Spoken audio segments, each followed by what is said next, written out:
Welcome to the Deep Dive. We're here to sift through research and guidelines to bring you the key insights you need.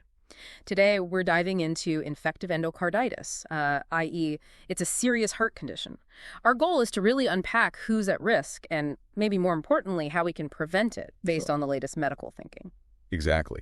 And, this stuff can be pretty dense, so we want to pull out the practical, actionable knowledge for you, really translating that complex info into something, well, useful for understanding IE and how to stay safe. Okay, so let's start right there. Prevention is key, but what is infective endocarditis, fundamentally? Well, simply put, it's an infection.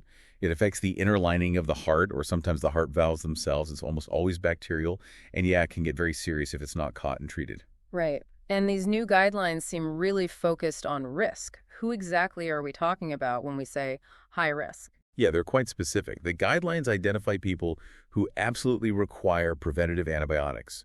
That's antimicrobial prophylaxis. So this includes people who've had IE before, especially more than once. Also, intravenous drug users, IVDU, and anyone who's had a previous IE caused by staph bacteria. Okay.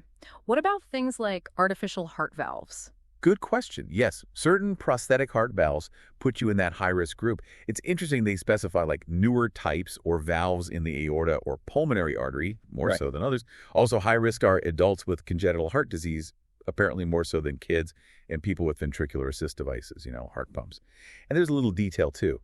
Things like vascular grafts or IVC filters, they only count as high risk for the first 6 months after they go in. So that's the high-risk group needing antibiotics. What about others? Is there like a middle ground? There is. They call it intermediate risk.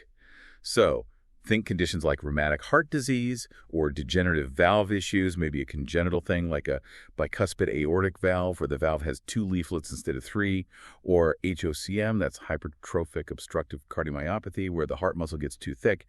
For these folks, the focus is on general prevention measures, not necessarily the routine antibiotic prophylaxis before procedures. Okay, this is where I found it gets really practical, the procedures themselves. Which ones actually trigger the need for those preventative antibiotics in the high-risk group? Big difference between dental and non-dental. Absolutely huge difference. That's a central point. For dental procedures, especially anything involving manipulating the gums or the area around the tooth root, so extractions, oral surgery, implants, even just deep scaling and root planing, these often do require prophylaxis if you're high risk. The main target there is oral streptococci bacteria. They prefer drugs like ampicillin or maybe cefazolin or ceftriaxone. And they mentioned one to specifically avoid. Yes, very clearly. Avoid clindamycin. The risk of side effects, particularly a nasty gut infection called CD row, is just too high, according to these guidelines. Okay, that's dental. What about everything else, like skin procedures or endoscopies? For most non-dental procedures, the guidance is different. Generally, no routine antibiotic prophylaxis needed. The key there is just really strict aseptic technique, keeping everything sterile.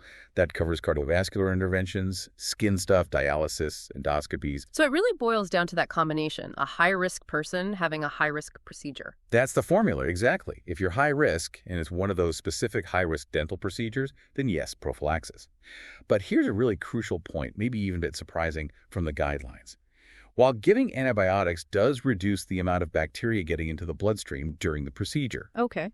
the evidence doesn't strongly show that it actually lowers the overall rate of people getting infective endocarditis in the population. It's a subtle but important distinction. Wow, okay. That does change how you think about prevention. It does. And they also touch on IE after heart transplants. It's often picked up in the hospital, usually in the first year.